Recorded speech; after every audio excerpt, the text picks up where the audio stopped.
J'ai 62 ans et j'ai passé 34 ans à transformer la construction modulaire, autrefois la risée de tous, en une véritable industrie. Renard Système Modulaire détient aujourd'hui 17 brevets et emploie plus de 400 personnes. L'entreprise a vu le jour dans mon garage en 1991.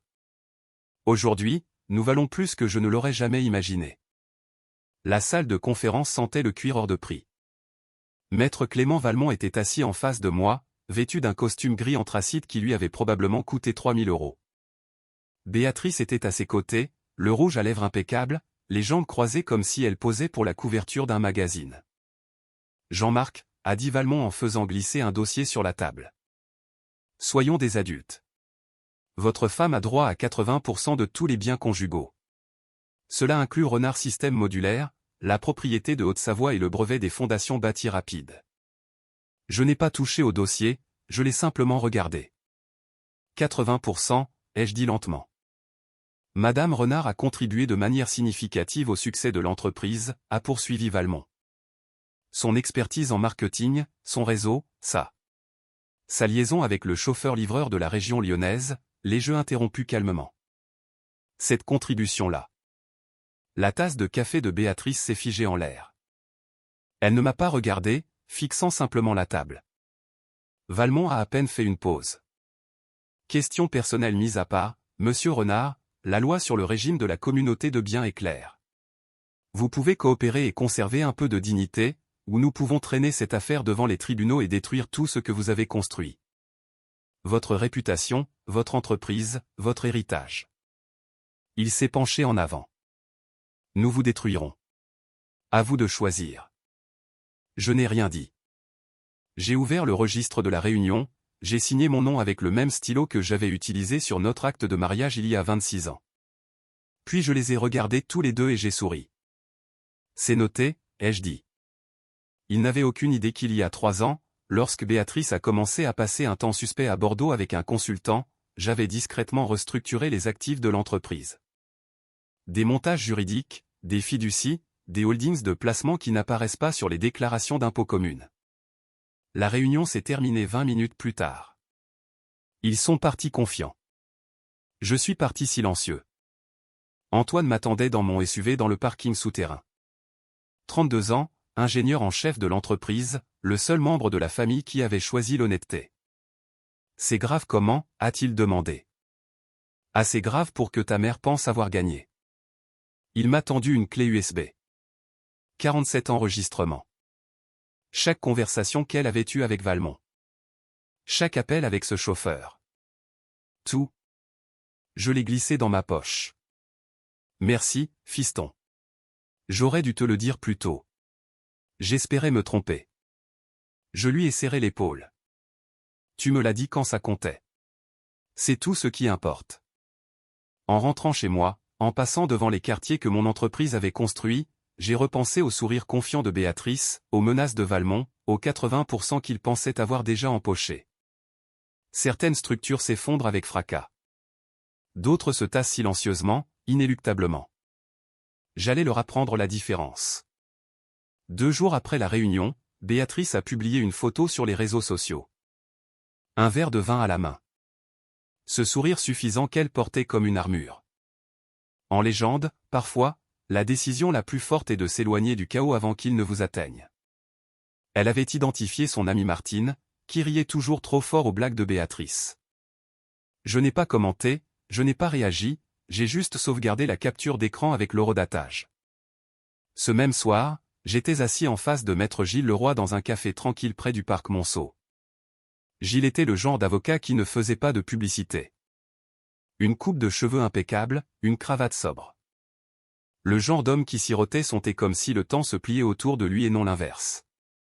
Vous les avez vraiment laissés attaquer avec le brevet Bâti Rapide, a demandé Gilles en reposant sa tasse avec précision. Ils en étaient fiers, ai-je répondu. Béatrice pense qu'il est encore à moi. Gilles a eu un léger sourire. Et ce n'est pas le cas. Pas sur le papier. Pas depuis que nous avons restructuré les actifs de Renard Modulaire il y a 5 ans via la holding Cascade Trust. Entièrement privé, isolé, jamais rattaché à l'entreprise principale sur les documents publics. En parfaite règle avec le fisc. Gilles a ouvert un dossier en carton révélant une lettre notariée, datée, scellée et horodatée. Le brevet a été légalement transféré ici, a-t-il dit en tapotant le document, à un incubateur de design tiers. Le flux de revenus a été réacheminé. Pas frauduleux, juste préventif. Je me suis adossé. Donc, quand ils déposent un dossier affirmant que je le possède, ils le font avec de fausses informations. Gilles a hoché la tête, l'actif qu'elle a listé n'existe pas légalement à votre nom. Leur dossier s'affaiblit considérablement quand cela fera surface. Ils ne le sauront qu'au moment de la communication des pièces. Exactement. Gilles a fermé le dossier. Elle essaie d'allumer un feu de joie avec du bois mouillé. J'ai regardé la vapeur s'échapper de mon café. Et pour la propriété de Haute-Savoie. Transférée aussi. Une fiducie différente. Même structure. Le chalet au bord du lac d'Annecy qu'elle pense être un bien commun n'est plus un actif conjugal depuis 3 ans. Il est au nom d'Antoine via une SCI familiale que vous avez créée pour ses 30 ans. Et elle a signé pour donner son accord, ai-je dit, me souvenant de la paperasse. Elle l'a fait. Sans la lire, apparemment. Elle a juste signé là où un avocat lui a dit de le faire. L'expression de Gilles s'est faite plus froide. J'ai vu beaucoup de divorces hautement conflictuels, Jean-Marc. La plupart des gens paniquent. Vous avez l'air d'un chirurgien. Elle voulait la guerre, ai-je dit doucement. Elle a droit à de l'architecture. Chaque ligne est délibérée. L'ironie ne m'échappait pas. Béatrice a toujours pensé que ma force résidait dans le design, l'aspect esthétique. Elle n'a jamais compris que la véritable architecture n'est pas ce que l'on voit, c'est ce que l'on renforce quand personne ne regarde. L'acier sous la pierre, les fondations qui tiennent quand tout le reste tremble. En quittant le café, l'air du soir avait ce mordant du début du printemps. J'ai marché jusqu'à mon SUV, j'ai sorti mon téléphone, non pas pour vérifier ses réseaux sociaux, mais pour relire quelque chose que j'avais sauvegardé des années auparavant. La clause d'origine enfouie dans le premier dépôt de la holding Cascade. Il n'y avait pas que le brevet. Cette société holding contrôlait autre chose à laquelle Béatrice ne savait pas qu'elle avait touché. J'ai levé les yeux vers le feu piéton, toujours rouge, et je me suis accordé un petit sourire. Ça avait commencé, et elle avait marché droit dedans, la première, avec ses talons aiguilles. Le silence s'est brisé 3 jours plus tard, mais pas de mon fait. Le luxueux cabinet d'avocats de Béatrice a reçu sa première secousse à 10h47, lorsqu'un assistant juridique a couru dans le couloir en agitant une enveloppe brune comme si elle était en feu. L'adresse était « Maître Clément Valmont ». À l'intérieur, une lettre formelle de l'INPI, l'Institut national de la propriété industrielle. Objet, demande de réévaluation et de clarification de la propriété effective dans le cadre d'un litige d'actifs en cours. Brevet de fondation bâti rapide FR 7824 AJ. Ça ne venait pas de mon bureau, ni de celui de Gilles. Cela provenait directement d'une demande discrète que Gilles avait faite lors de notre réunion, une demande qui a déclenché un audit interne sur les documents soumis dans la requête en divorce de Béatrice. Car au moment où ils ont inscrit ce brevet sous mon nom dans une réclamation légale, ils ont pénétré sur le territoire de l'État. À midi, 3 jeunes associés étaient enfermés dans la petite salle de conférence de Valmont. Ordinateurs ouverts, transpirant sur une erreur qu'ils n'avaient pas commise, mais qu'ils devaient maintenant expliquer. L'assistante de Valmont, une femme nommée Jennifer, qui s'était un jour vantée de n'avoir jamais perdu un divorce à forts enjeux, a été entendue marmonnant « Pourquoi cela n'a-t-il pas été signalé lors de l'examen des pièces ?» Parce que vous étiez trop occupé à jouer l'offensive pour vérifier vos appuis. La lettre de l'INPI comprenait 5 pièces jointes, l'historique des transferts, la structure de la holding, les registres des bénéficiaires, et une ligne qui a transformé la confiance de Valmont en inquiétude.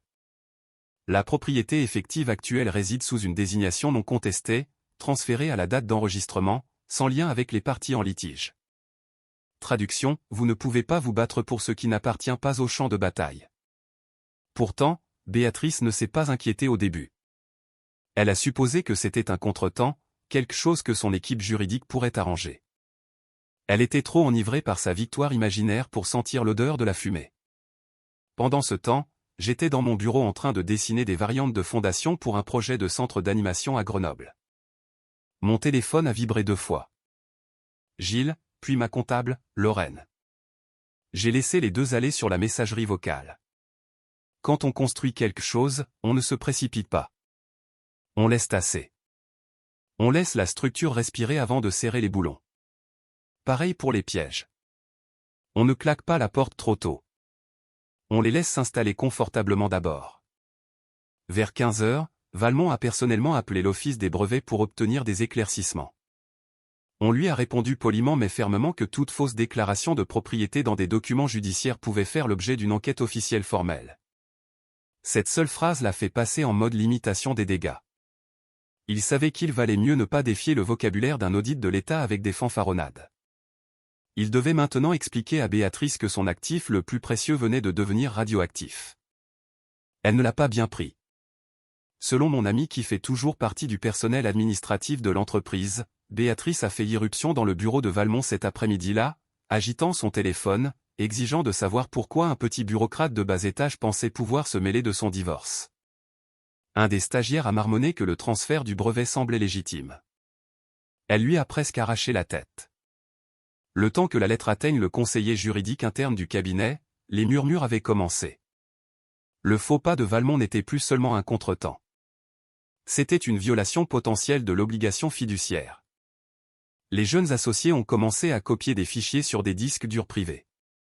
Le parajuriste qui avait archivé notre première réunion, Thomas, a été réaffecté sans explication. Le cabinet formait les rangs pour se protéger lui-même, pas son client. Et moi, je n'avais même pas encore soumis de réponse officielle à la requête de Béatrice.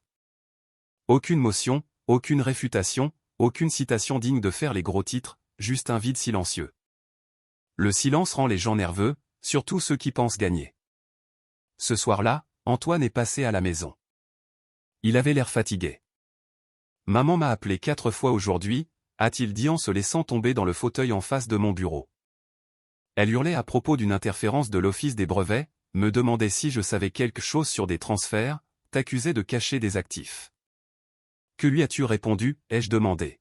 « Que je suis ingénieur, pas avocat, et qu'elle devrait demander au sien. » Il a fait une pause. « Papa, elle part en vrille. Elle a même menacé de me déshériter. » J'ai regardé mon fils, 32 ans, portant le poids d'une famille qui s'effondre et choisissant toujours l'intégrité plutôt que l'héritage. « Antoine, ai-je dit prudemment. Ta mère n'a pas de testament. Elle a des dettes, un divorce en cours, et un avocat qui vient de découvrir que son témoin vedette est un boulet. » Il a presque souri. « Presque. Combien de choses arrivent encore » a-t-il demandé. « Assez, ai-je dit. Mais ce ne sera pas bruyant. Ce sera procédural. Document par document. Chacun retirant une autre brique du dossier qu'elle pensait avoir monté. » Antoine a hoché la tête lentement. Elle pensait vraiment pouvoir tout prendre, n'est-ce pas? Oui, ai-je dit, parce que pendant 26 ans, je l'ai laissé penser que j'étais le genre d'homme à me laisser faire. Ce que Béatrice n'a jamais appris sur l'architecture, c'est ceci, il ne s'agit pas des murs, vous voyez. Il s'agit des points de pression, des endroits sur lesquels on peut appuyer sans verser une goutte de sueur, et faire quand même s'effondrer le plafond. Je n'étais pas allé de ce côté de la ville depuis plus d'une décennie. Les rues avaient changé. Des tours de verre avaient remplacé les bâtiments en briques que j'admirais autrefois pour leur construction honnête. Tout brillait désormais d'un vernis d'entreprise, creux et froid. Mais le bâtiment devant lequel je me suis arrêté, je m'en souvenais. Au numéro 8 de l'avenue Marceau. Pelletier et Associés. En 2009, ce n'était que le cabinet Pelletier, un cabinet sur 2 étages avec de la peinture écaillée et de bruyantes ambitions. Aujourd'hui, il s'étirait sur 31 étages dans le ciel. Un empire en acier brossé. Le nom de Catherine Pelletier figurait sur le répertoire de l'ascenseur, au dernier étage, bureau d'angle. On m'a ouvert avant même que j'aie fini de donner mon nom. La réceptionniste, une jeune femme portant un chemisier qui coûtait probablement plus cher que ma première table à dessin, m'a conduit le long d'un couloir bordé d'art abstrait qui ressemblait à l'anxiété boursière peinte à l'huile. Ses talons claquaient comme un métronome. Puis nous y sommes arrivés. Bureau d'angle, verre dépoli, intérieur minimaliste. Derrière un bureau en noyer, était assise Catherine Pelletier. Toujours aussi vive, toujours aussi posée, les cheveux plus gris que dans mes souvenirs, mais le regard tout aussi clair. « Jean-Marc » a-t-elle dit en se levant. Sa voix était plus fine maintenant, trempée par des années de salles de réunion et de bataille. « Ça fait longtemps, 12 ans, ai-je répondu en entrant lentement. Je ne me suis pas assis. Au lieu de cela, j'ai plongé la main dans mon manteau et j'ai sorti une photographie. Une vieille photo, son père, assis sur le porche d'une maison fraîchement rénovée, une bouteille d'oxygène à côté de lui, enveloppée dans une couverture en flanelle. La lumière du soleil le frappait juste comme il faut. Catherine accroupie à côté de lui, essayant de ne pas pleurer. J'ai posé la photo sur son bureau. Elle l'a regardée pendant un long moment, sans bouger, puis l'a prise à deux mains comme si elle allait se dissoudre si elle ne la tenait pas avec précaution. « Vous l'avez payée » a-t-elle dit doucement. « Pas seulement la maison » ai-je répondu. J'ai refait la ventilation, élargi les portes, installé le monte-escalier. Votre père a pu passer ces derniers mois dans la dignité. Aucun cabinet ne voulait prendre son dossier après que l'assurance maladie et sa mutuelle eurent classé son affaire. Je ne l'ai pas fait pour être payé. Je sais. Elle a reposé la photo, et m'a enfin regardé. Non pas comme un visiteur, non pas comme une menace potentielle, mais comme un homme qui avait un jour porté quelque chose qui ne lui appartenait pas, juste pour que quelqu'un d'autre n'ait pas à le faire. Je sais aussi pourquoi vous êtes ici, a-t-elle dit. J'ai hoché la tête une fois. Votre cabinet représente Béatrice. Elle a listé le brevet, la structure de la holding, les propriétés. Elle utilise l'un de vos associés comme une épée. Valmont, a-t-elle murmuré le nom comme s'il avait un goût amer. Il est brouillon et il est bruyant. Et vous n'avez pas encore déposé de réponse. Je n'aurai pas à le faire, ai-je dit. Vous êtes intelligente, Catherine. Vous savez où cela nous mène. Elle a marché jusqu'à la fenêtre, les bras croisés. L'horizon de la ville brillait au loin. Elle est restée là en silence pendant une bonne minute. Puis, sans se retourner, elle a dit, « Vous avez sauvé la dignité de ma famille. Je vais vous rendre l'appareil. » Lorsqu'elle s'est retournée, son visage était différent. Plus du tout poli, plus du tout doux. C'était le visage d'une femme qui avait survécu à une jungle de tribunaux et d'ambition. Le contrat de Valmont comporte une clause de conflit d'intérêts, a-t-elle dit. Il n'a jamais divulgué l'implication antérieure entre vous et moi. Cela seul est un problème. Ajoutez à cela l'erreur sur le brevet, c'est encore plus grave. Mais la partie qui me contrarie vraiment. Elle a marché jusqu'à son bureau, a ouvert un tiroir, en a sorti quelque chose, point c'est qu'il a laissé cela se produire sous la bannière de mon cabinet sans me le dire. Elle a brandi un dossier. Le registre de notre réunion de médiation initiale. Quelqu'un m'en a envoyé une copie. Il s'est servi de notre réputation pour couvrir un coup d'éclat que je ne peux ignorer, a dit Catherine. Je me suis finalement assise. Vous allez le renvoyer. Je ferai plus que ça, a-t-elle dit, mais doucement. Vous n'avez pas besoin d'un spectacle. Vous avez besoin de précision. Elle m'a regardé à nouveau et je l'ai vu. De la gratitude mêlée de détermination. Un sentiment de dette, oui, mais aussi la volonté de l'équilibrer selon ses propres termes. Merci, ai-je dit. Jean-Marc, a-t-elle répondu. Merci de m'avoir donné le temps dont j'avais besoin pour dire au revoir à mon père. C'était ça, le vrai cadeau.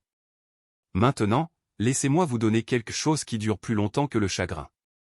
Nous ne nous sommes pas serré la main. Les gens qui se doivent quelque chose de vrai le font rarement. À la place, elle a pris la photo, l'a glissée dans une chemise en cuir, puis a décroché son téléphone. Annulez mes 2 prochains rendez-vous, a-t-elle dit à son assistante. J'ai un dossier à rouvrir. Alors que j'entrais dans l'ascenseur, la ville semblait différente, comme si quelque chose de lourd s'était déplacé sous la surface, et quelque part très haut, l'échafaudage sur lequel Béatrice construisait son faux empire venait de subir sa première fracture silencieuse. Catherine a travaillé vite. Ce soir-là, elle est restée à son bureau jusqu'à près de minuit. La ville à l'extérieur se réduisait à des lumières jaunes à travers des vitres teintées. Le contrat était ouvert sur sa tablette, ses yeux scrutant chaque clause comme un chirurgien étudiant une radiographie. Il y avait la clause 7.3b, enfouie à mi-chemin d'un accord d'association de 47 pages. Le genre de clause que personne ne s'attend à appliquer jusqu'à ce que, soudainement, ce soit la seule chose qui compte. Dans le cas où le conseiller juridique retenu engage sciemment un litige impliquant un ancien client ou un bénéficiaire direct d'un associé principal dans une fenêtre de 10 ans, une divulgation immédiate et une récusation potentielle sont requises. 10 ans, pas 5, pas septembre 2010. Jean-Marc était dans les dossiers personnels de Catherine depuis 2009. Les rénovations, l'installation du matériel médical, les travaux de ventilation, tout était documenté, payé via son compte privé. À l'époque, son cabinet ne traitait même pas les affaires de divorce. Aujourd'hui, ils étaient connus pour étriper les mariages et reconstruire les survivants. Et Clément Valmont, le chien d'attaque de Béatrice, avait signé son accord d'association il y a tout juste 14 mois. Avide de grimper les échelons, affamé de gros titres. Il n'avait jamais fait preuve de diligence raisonnable. Il n'avait jamais demandé si l'une des cibles de Béatrice pouvait être liée à Catherine personnellement. Il avait été trop occupé à savourer sa place au premier rang de ce qu'il pensait être la chute de Jean-Marc. Catherine a appelé son assistante sur l'interphone. « J'ai besoin de Gilles Herriot ce soir. Examen déontologique. C'est urgent. » Gilles Herriot, le président du comité d'éthique du cabinet, était beaucoup de choses. Silencieux, obsessionnel, cliniquement dépourvu d'émotion. Il ne clignait pas des yeux quand des clients milliardaires essayaient d'acheter leur contournement des règles. Il ne bronchait pas non plus quand les associés principaux lui apportaient des ennuis, tant qu'il les apportait proprement. Catherine a transféré les dossiers de mission avant même qu'ils ne répondent. Au bout de 10 minutes d'appel, Herriot a posé une question. « Valmont connaissait-il votre lien avec Renard ?» Il a été informé cette semaine. Jean-Marc est venu me voir directement, et Valmont n'a pas divulgué le conflit au pôle litige. Non, en fait, il a surenchéri. Il a traité Jean-Marc d'obsolète dans l'enregistrement de la médiation. Herriot n'a pas répondu immédiatement. Elle l'a entendu taper au clavier. Enfin, il a compromis le cabinet. Il nous faudra un mémo formel d'ici demain matin. Vous l'aurez, a dit Catherine. Elle a raccroché, fixant le contrat comme s'il venait de lui révéler un secret, puis a ouvert un second fichier. Le protocole de révision interne, celui qui s'active lorsque la conduite d'un associé passe de la négligence à la responsabilité juridique. La clause 7.3b n'était pas seulement une politique, c'était une sécurité infaillible. Le cabinet avait besoin d'un frein d'urgence au cas où l'ambition rendrait aveugle. Valmont venait de rouler à toute vitesse au travers, tout se faisait un. À 7h42 le lendemain matin, Catherine a convoqué Valmont dans son bureau.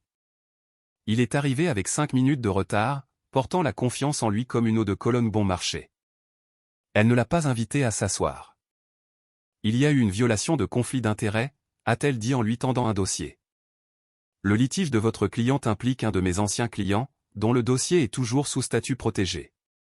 Valmont a ouvert le dossier et l'a survolé. Ça date d'il y a 12 ans. C'est tiré par les cheveux, Catherine. La clause 7.3b ne tire pas par les cheveux. Elle stipule 10 ans et exige une divulgation. Vous ne l'avez pas fait. Je ne savais pas, a dit Valmont. Ce n'est pas une défense. C'est l'aveu que vous avez omis de vérifier. La voix de Catherine était de glace. Votre négligence a mis ce cabinet en danger. Sa mâchoire s'est contractée. Alors, on fait quoi maintenant? Je me retire. Je passe le dossier à quelqu'un d'autre. Non. A-t-elle dit calmement. Vous vous retirez et le cabinet vous confie au conseil de discipline. Pause. Un silence épais. Le genre de silence qui a un goût de rouille. Vous me jetez en pâture pour une vieille relique qui n'a pas su garder son mariage intact. La voix de Valmont s'est légèrement élevée. Je protège ce cabinet de votre négligence, a dit Catherine. Et du procès que votre imprudence a failli nous coûter. Valmont a refermé violemment le dossier. Béatrice va être furieuse. Béatrice n'est plus notre cliente. Catherine lui a tendu une enveloppe scellée. Avec effet immédiat, vous êtes suspendu de tout litige actif. La direction juridique a été informée. L'enquête formelle commence aujourd'hui. Valmont a fixé l'enveloppe comme si elle allait le mordre. Puis il a tourné les talons et est sorti. La porte a claqué durement derrière lui. Le silence qui a suivi ressemblait à un relâchement de pression. Pas du soulagement, pas encore, mais un dégagement de l'espace. Juste assez pour mettre la pièce suivante en position. Jean-Marc n'avait pas levé le petit doigt. Le système l'avait fait pour lui. La réunion était prévue pour 9h. Béatrice est arrivée à 9h12, troublée mais essayant de le cacher. Les cheveux trop parfaits, le chemisier trop impeccable, le genre de garde-robe qui crie « Je vais bien » quand rien ne va en dessous. Il n'y avait pas de public, juste une salle de conférence sans fenêtre, une greffière avec des doigts mécaniques, et Catherine Pelletier assise en bout de table avec 2 dossiers devant elle, l'un étiqueté « Renard », l'autre « Éthique Valmont ». Béatrice a jeté un coup d'œil autour d'elle comme si elle s'attendait à des renforts. Aucun n'est venu. La greffière a fait un signe de tête et a commencé la transcription. Catherine n'a pas haussé la voix, n'a pas fait les 100 pas. Elle a juste ouvert le dossier et a posé la première question d'une voix aussi lisse qu'une corde à piano. Déclinez votre identité pour l'enregistrement. Béatrice Renard. Veuillez confirmer que vous êtes sous serment et consciente que toutes les déclarations faites aujourd'hui sont juridiquement contraignantes. Je comprends, a dit Béatrice, déjà agacée. Bien. Catherine est passée à la page 2. Avant cette réunion, avez-vous été informé que votre avocat, Maître Valmont, a omis de divulguer un conflit d'intérêts direct en violation de l'accord d'exploitation de ce cabinet? Béatrice a scié. Je n'étais au courant d'aucun conflit. Il ne me l'a jamais dit. Avez-vous demandé des éclaircissements à Maître Valmont concernant sa relation avec les associés principaux de ce cabinet avant de déposer votre requête? Non. Avez-vous approuvé l'inclusion par Maître Valmont du brevet bâti rapide dans votre réclamation préliminaire d'actifs? Oui. Il m'a dit que c'était un bien commun. Des documents confirmant la copropriété ont-ils été fournis? Non, a admis Béatrice. Mais j'ai supposé. Catherine a levé la main. Veuillez vous abstenir de toute supposition. Il s'agit d'une déposition factuelle, non de spéculation. Les joues de Béatrice ont rougi. Catherine a continué. Êtes-vous consciente que le dit brevet a été retiré du portefeuille de Monsieur Renard il y a 5 ans et placé sous Cascade Trust, une entité n'ayant aucun lien conjugal? On ne me l'a pas dit. Pourtant, vous l'avez inclus dans votre requête. C'est mon équipe juridique qui l'a fait. Avez-vous lu la requête avant de la signer? Oui. Donc vous étiez consciente que votre équipe listait des actifs non liés légalement au patrimoine conjugal. Pause. Une longue pause. Je suppose que j'en étais consciente. A dit Béatrice doucement. Vous supposez. Ou vous en étiez consciente? J'en étais consciente. Catherine a pris une note. Avez-vous autorisé Maître Valmont à appliquer des tactiques de pression en médiation, y compris des menaces d'exposition publique, telles qu'enregistrées le 23 mars? Je n'ai pas utilisé ces mots exacts, mais j'ai autorisé l'approche. J'ai fait confiance à son jugement même après qu'il a omis de vérifier la propriété du principal actif. Silence. Béatrice a tendu la main vers son verre d'eau. Sa main tremblait légèrement. Le verre a teinté contre sa bague. Catherine s'est adossée. Vous ou un membre de votre équipe avez-vous communiqué avec un contact média concernant le divorce avant les audiences officielles? J'ai fait quelques commentaires. En off. Nous avons des transcriptions de citations directes. Voulez-vous les voir? Béatrice n'a pas répondu. Chaque question qui a suivi a épluché une nouvelle couche, la rumeur sur le fond en fiducie qu'elle avait fait fuiter. Le chiffre qu'elle avait donné à un blogueur. La campagne sur les réseaux sociaux qu'elle avait menée pour façonner la sympathie du public. Tout lui est revenu en pleine face, détaillé, horodaté, documenté. Au moment où elles ont atteint les divulgations financières, Béatrice ressemblait à un tableau fondant au soleil. Toujours reconnaissable mais déformée, elle a cessé de regarder Catherine, a cessé d'essayer de répondre avec arrogance. Sa voix est devenue faible, plate. Le ton qui n'apparaît que lorsque quelqu'un réalise que son prochain mouvement est simplement la survie. À la fin, Catherine a fermé le dossier et s'est levée. Ce sera tout. Béatrice n'a pas bougé. La greffière a rangé ses affaires. Catherine a quitté la pièce, mais Béatrice est restée assise, fixant la table nue, les mains fermement croisées. Son avocat était parti, son moyen de pression vaporisé, son pouvoir documenté et scellé dans des transcriptions. Une pour le tribunal, une pour l'équipe de Jean-Marc. Aucune explosion, aucun plaidoyer final, juste une douce expiration et le silence. Le genre de silence qui n'a pas besoin d'applaudissements parce que l'effondrement était total. La réunion du conseil était prévue pour le vendredi après-midi. Assez tard pour vider l'emploi du temps. Assez tôt pour prendre les gens au dépourvu. C'est comme ça qu'on gère les choses quand on fait le ménage. Pas de fanfare. Pas de mai le week-end. Juste une incision chirurgicale silencieuse. Nous nous sommes réunis dans l'ancienne salle de conférence.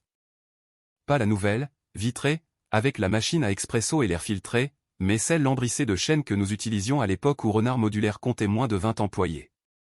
Et où mes associés m'appelaient encore Jean-Marc au lieu de Monsieur Renard. La pièce sentait le cuir et le vieux bois. Exactement l'odeur que devrait avoir un héritage. Nous étions 6, les 3 associés fondateurs, 2 membres du conseil d'administration, plus Éléonore Santos, notre conseillère juridique interne, dont le visage impassible avait été pris pour de l'apathie trop de fois par des gens qui n'ont pas vécu assez longtemps pour le regretter.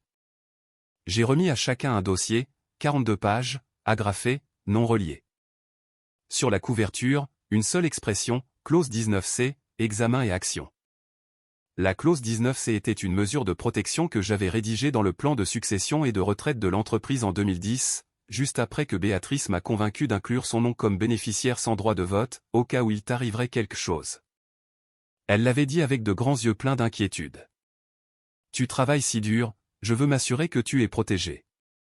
Elle ne l'avait jamais pensé. Ce qu'elle voulait dire, c'était, si tu meurs, je veux posséder une partie des restes. Et parce que j'étais trop généreux ou trop stupide, j'avais accepté. Pas pour des actions avec droit de vote, pas pour le contrôle opérationnel, mais pour une clause qui liait un pourcentage des versements de retraite à son nom. Non liquide, à long terme, passif, le genre de choses que personne ne remarque jusqu'à ce qu'il soit temps de partager le butin.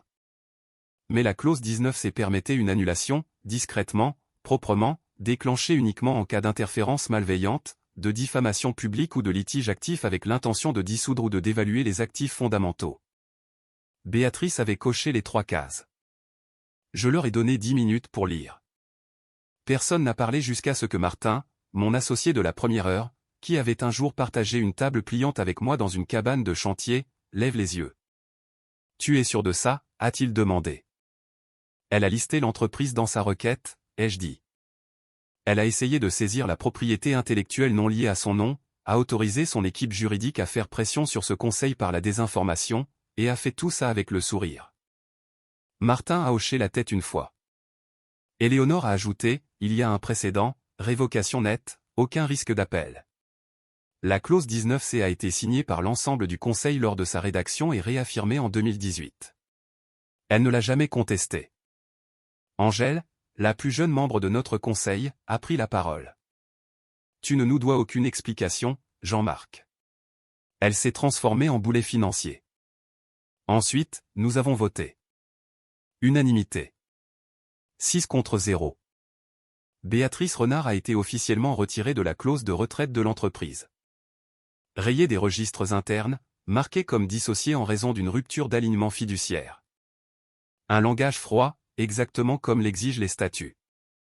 Éléonore m'a tendu une seule page. Je l'ai signée. Avec effet immédiat, a-t-elle dit en plaçant le formulaire signé dans une enveloppe juridique. C'était fait en 9 minutes. Son nom n'existait plus dans notre système.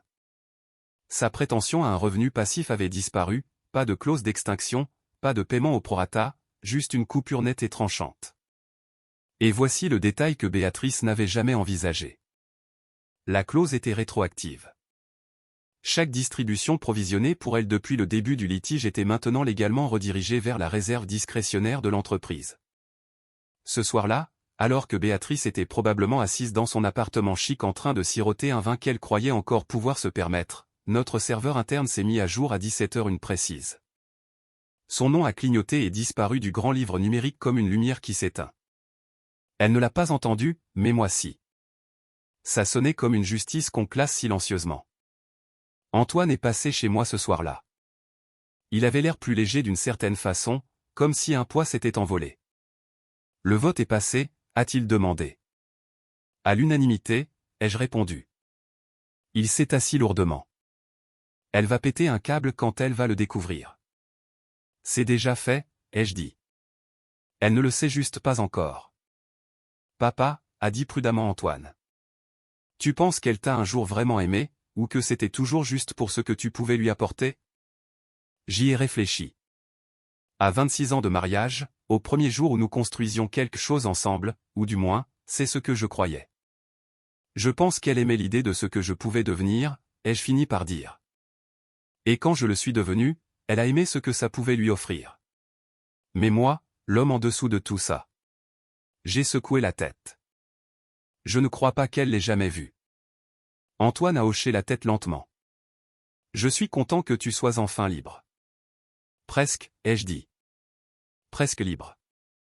La robe était en soie émeraude, taillée sur mesure à Milan. Elle coûtait plus cher que le salaire mensuel de la plupart des gens. Je le savais parce que je l'avais achetée il y a 3 ans, quand Béatrice avait dit qu'elle avait besoin de quelque chose de spécial pour le gala annuel de la Société de préservation du patrimoine. L'ironie, c'est qu'elle avait choisi cette même robe pour se rendre au gala de cette année, le même gala auquel nous assistions ensemble quand les gens nous appelaient encore « les renards », comme si nous étions une seule entité. Cette fois, elle est arrivée avec son nouveau compagnon, David Grand, un consultant en immobilier de luxe autoproclamé dont les diplômes semblaient s'évaporer au moindre examen. J'avais fait mes devoirs. L'homme ne possédait pas de licence valide et n'avait exactement qu'une seule rénovation immobilière à son actif, l'appartement de sa tante. Mais Béatrice aimait les accessoires. Ce soir-là, David portait un blazer hors de prix et la confiance arrogante d'un homme qui pensait gravir les échelons sociaux par osmose. Le gala se tenait à la galerie de la Rive. Au plafond, chaises inconfortables, une odeur de champagne masquant le désespoir mondain, le genre d'endroit où les gens murmurent et où les dons s'accompagnent de cartes de visite. Béatrice est entrée en s'attendant à de la révérence. Au lieu de cela, elle a eu droit à des regards en biais et des chuchotements. Une femme, élégante en tailleur bleu marine, s'est penchée vers son mari. C'est celle qui a perdu son avocat en plein procès? Il n'a pas répondu, il a juste froncé les sourcils. Un autre couple, d'anciens amis du milieu du design, lui a adressé un signe de tête si faible qu'il frôlait le mépris. La femme a esquissé un demi-sourire, mais l'homme a chuchoté. J'ai entendu dire que le conseil d'administration de Renard Modulaire l'avait complètement évincé. Coupé des vivres. Béatrice a continué à sourire. Elle le faisait toujours, mais même ça commençait à glisser. Les sourires ne font pas le même effet quand la pièce ne vous les renvoie pas. Elle a accompagné David jusqu'au bar, a commandé quelque chose de sombre et de cher. David scannait la pièce de ses yeux de prédateur, calculant qu'il valait encore la peine d'être impressionné, mais la foule avait tourné. Les conversations s'arrêtaient lorsqu'elle s'approchait. Les rires s'atténuaient, puis reprenaient quand elle était passée. Son nom était devenu radioactif. David, le sentant, a commencé à s'éloigner. D'abord un pas en arrière, puis 2. Au moment où Béatrice s'est tournée pour lui dire quelque chose, il était en pleine conversation avec une blogueuse lifestyle locale connue pour poster plus de selfies que de contenu. Béatrice l'a appelé par son nom une fois. Il a fait semblant de ne pas entendre. Elle ne l'a pas appelé une seconde fois. Alors, elle est restée là, juste à l'écart de la lumière du lustre, un demi-verre de vin dans une main, la posture parfaite, le sourire figé, une statue sculptée à l'image de ce qu'elle pensait être le succès. Et pas une seule personne ne s'est approchée d'elle.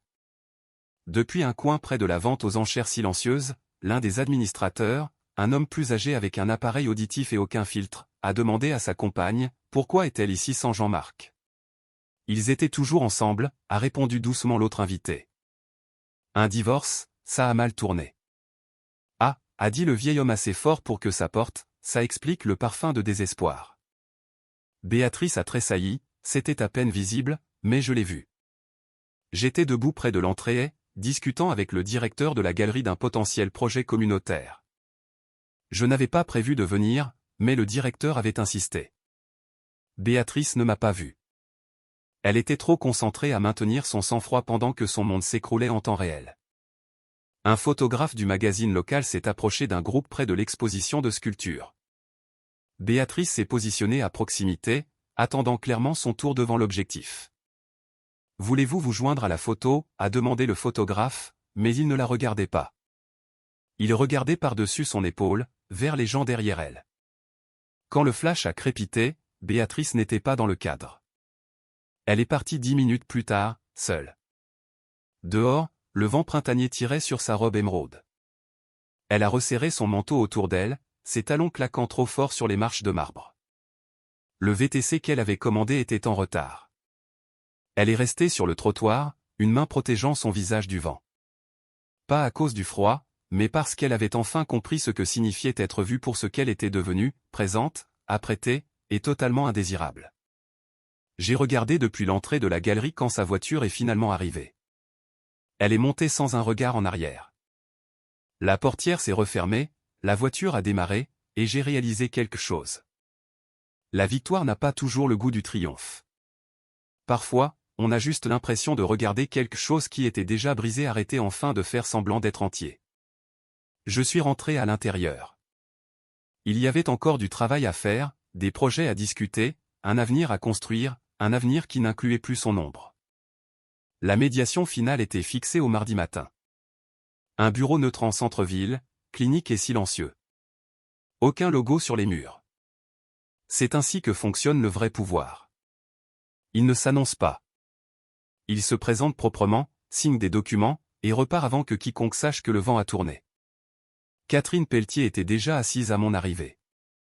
Dossier ouvert. Stylo plume reposant sur un porte-documents en cuir. Une carafe d'eau. 2 verres. Pas de fioriture. Jean-Marc, a-t-elle dit en se levant brièvement. Catherine, j'ai hoché la tête. Je n'avais pas porté de cravate depuis des années, mais aujourd'hui j'avais mis la noire. Pas parce que je le devais, mais parce que Béatrice l'aurait détesté. Trop banale, disait-elle toujours, pas assez ambitieuse. Béatrice ne se joindra pas à nous, a dit Catherine d'un ton presque d'excuse. Je m'en doutais, ai-je répondu, elle a fait un geste vers le dossier. Nous avons tout finalisé hier soir. Les modifications sont simples. Vous conservez l'entière propriété de Renard Système Modulaire et de toutes les entités liées. La propriété de Haute-Savoie et le chalet d'Annecy reviennent immédiatement à votre nom. Cascade Trust reste intouchable, et le brevet bâti rapide est définitivement dissocié de toute réclamation conjugale. Et pour son règlement, ai-je demandé, même si je le savais déjà. Catherine a fait glisser les papiers vers moi. Un rachat unique, une somme forfaitaire non récurrente, pas de droit d'auteur, pas de revenus résiduels, 5% de sa demande initiale. Je n'ai pas bronché, j'ai juste hoché la tête. Elle a accepté ça, ai-je demandé. Elle a signé sur les conseils de ses nouveaux représentants, a dit Catherine. Je crois que ces mots exacts ont été « faites juste en sorte que ça s'arrête ». Ça tenait la route. La femme qui était entrée en pavanant en médiation il y a 6 mois, exigeant 80%, qui avait menacé de me détruire, qui avait souri comme si elle avait déjà gagné, avait discrètement jeté l'éponge. Pas d'attaque finale, pas de tentative désespérée, juste de l'épuisement, probablement déjà en train de tisser une nouvelle version de l'histoire pour ses amis. Le récit de la victime, comment elle avait choisi de prendre de la hauteur. Catherine m'a tendu le stylo. Vous l'avez construit, a-t-elle dit doucement. Vous l'avez protégé. Maintenant vous le possédez sans compromis. Au moment où l'encre a touché le papier, je n'ai pas ressenti de triomphe. Pas vraiment. Il n'y a pas eu d'effusion de victoire, juste de la tranquillité. Le genre de tranquillité qui vient quand on a survécu au feu, à la tempête et au murmure. J'ai signé page après page dans un silence constant. Quand ce fut terminé, Catherine a placé les documents dans un attaché-caisse verrouillé et s'est levée. Pas de communiqué de presse, a-t-elle dit. Pas de fuite, ai-je répondu. Nous nous sommes serrés la main. Fermement, brièvement, de manière définitive. Alors que je me dirigeais vers l'ascenseur, une jeune avocate, probablement prêtée par un autre étage, se tenait près de la machine à café, faisant semblant de remuer quelque chose qu'elle ne buvait pas. Elle m'a regardé, puis a regardé la porte fermée de la salle de conférence. C'était l'affaire Renard, a-t-elle demandé doucement à Catherine. Oui, a dit Catherine. La jeune femme a cligné des yeux. Pensait-elle vraiment pouvoir le briser? Catherine n'a pas haussé la voix. Elle n'a même pas levé les yeux de ses notes. Elle a sous-estimé le seul homme qui n'a jamais eu besoin de hausser la voix. Je suis entré seul dans l'ascenseur. La porte a coulissé. Pas de bruit, pas de flash, juste la paix. Mérité, non accordé. Et derrière moi, un chapitre que Béatrice pensait écrire s'est refermé avec une écriture qui n'a jamais été la sienne pour commencer. 15 mois plus tard, je me tenais sur un chantier en périphérie de Nantes, regardant les premières unités modulaires être mises en place pour un nouveau projet de logements sociaux. 60 familles vivraient ici. Des maisons décentes, économe en énergie, construite avec le système bâti rapide que Béatrice avait essayé de revendiquer comme sien.